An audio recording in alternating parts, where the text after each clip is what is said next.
Today we're going to read a new book called Roxaboxen. Roxaboxen is a magical, special place. Roxaboxen is based on a true story about Alice McLaren's mom and her friends and the special magical place that they would go to called Roxaboxen. As we read this story, I want you to think about what happens at Roxaboxen and what makes it a really special place. Roxaboxen by Alice McLaren, illustrated by Barbara Cooney. Roxaboxen.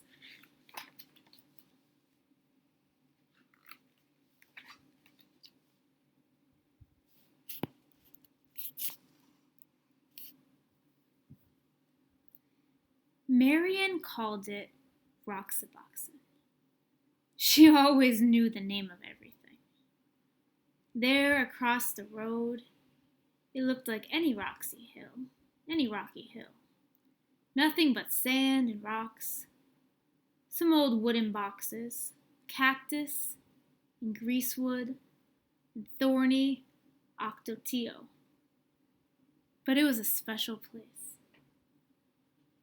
The street between Roxaboxen and the houses curved like a river. So Marian named it the River Road. After that, you had to ford a river to reach Roxaboxen. Of course, all of Marian's sisters came. Anna May and Frances and little Jean. Charles from next door, even though he was 12. Oh, and Eleanor, naturally. Jamie with his brother Paul. Later on, there were others, but these were the first. Well, not really the first. Roxaboxen had always been there. It must have belonged to others long before. So this is what it looks like.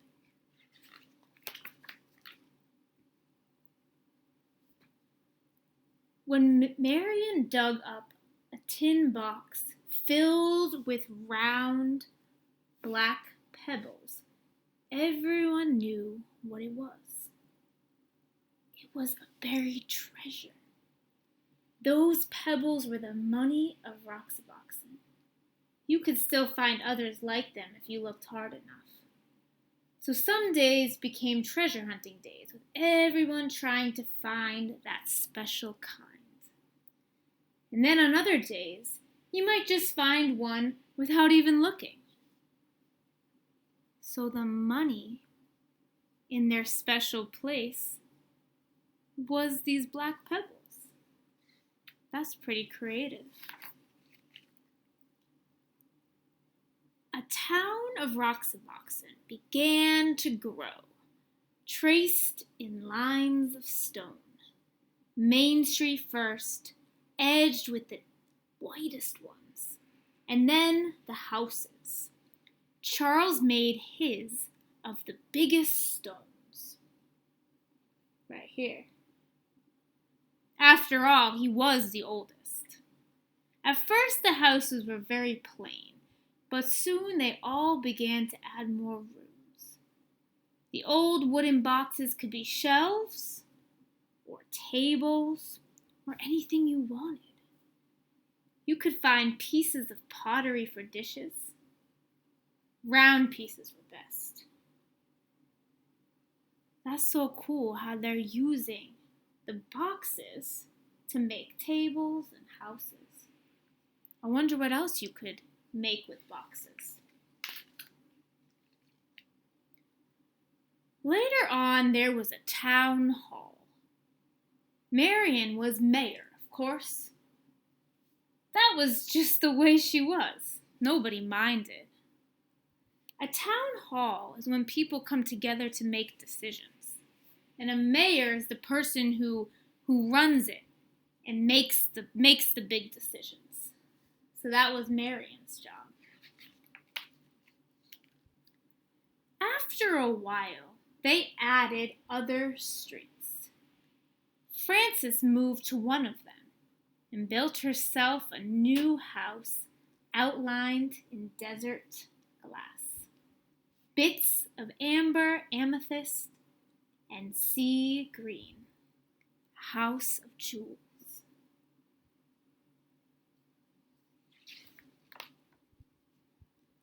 And because everyone had plenty of money, there were plenty of shops. Jean helped Anna May in the bakery. Pies and cakes and bread baked warm in the sun. There were 2 ice cream parlors. Was Paul's ice cream the best or Eleanor's? Everyone kept trying them both. In Roxaboxen, you can eat all the ice cream you want. So cool. Everyone had a car. All you needed was something round for a steering wheel. Of course, if you broke the speed limit, you had to go to jail. The jail had cactus on the floor to make it uncomfortable, and Jamie was the policeman. Anna May, quiet little Anna May, was always speeding. You'd think she'd like to go to jail. What would be something that you could make a steering wheel out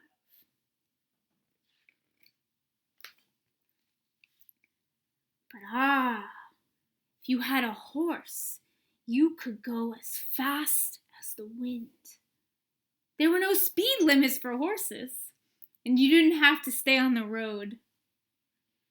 All you needed for a horse was a stick and some kind of bridle, and you could gallop anywhere.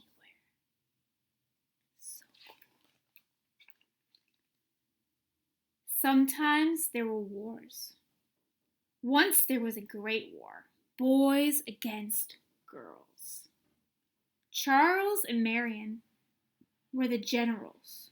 The girls had Fort Irene, and they were all Girl Scouts.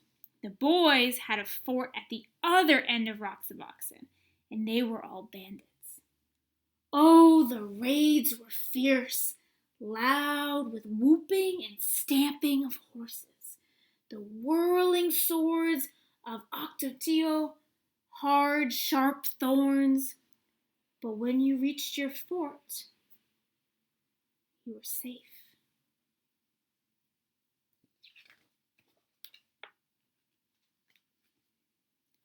Roxaboxen had a cemetery in case anyone died. The only grave in it was for a dead lizard. Each year when the cactus bloomed, they decorated the grave with flowers.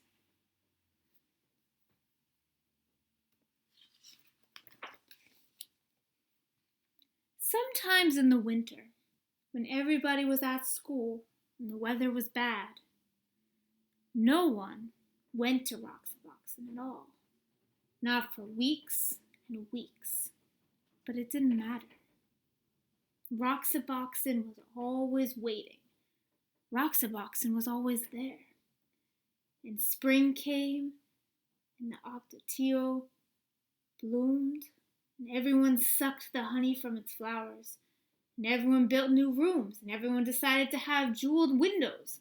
That summer, there were 3 new houses on the east slope, and 2 new shops on Main Street. And so it went. The seasons changed, and the years went by. Roxaboxen was always there.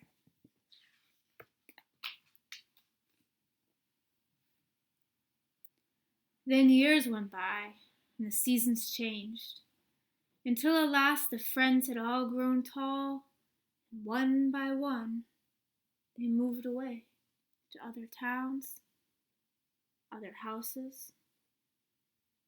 So you might think that was the end of Roxaboxen. But oh no, because none of them ever forgot Roxaboxen. Not one of them ever forgot. Years later, Marian's children listened to stories of that place and fell asleep dreaming dreams of Roxaboxen. Gray-haired Charles picked up a black pebble on the beach and stood holding it, remembering Roxaboxen. More than 50 years later, Frances went back, and Roxaboxen was still there.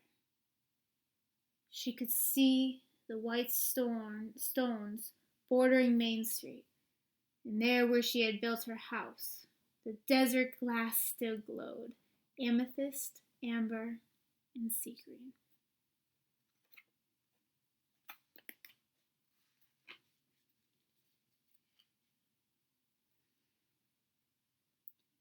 On a hill on the southeast corner of 2nd Avenue and 8th Street in Yuma, Arizona, there is a place once known as Roxaboxen.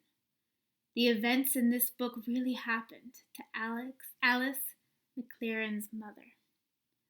With the aid of her mother's childhood manuscript, the memories of relatives, and letters and maps from the former inhabitants of Roxaboxen, Alice McLaren was able to recreate that magical world as if she had played there herself.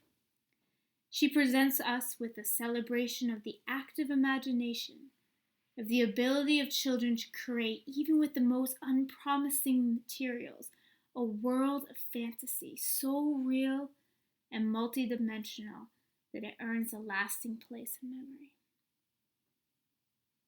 And now the artist, Barbara Coonan, saw Roxaboxen as one of her toughest assignments yet, constructing a magical world out of something that she wasn't there. She made 2 trips to the desert where she found a small tin hill dotted with stones and rocks, a scattering of desert plants, and now lots of broken glass and an old car chassis.